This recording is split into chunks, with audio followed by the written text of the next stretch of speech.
Что такое нормальный сон? Простые критерии. Первое. Человек должен заснуть в течение 15-20 минут.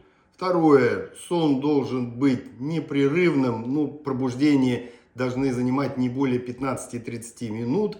И утром вы должны врубиться в обстоятельства жизни в пределах 15 минут. Испытать свежесть утреннего дня, быть бодры и веселы. Вот такие простые критерии нормального сна.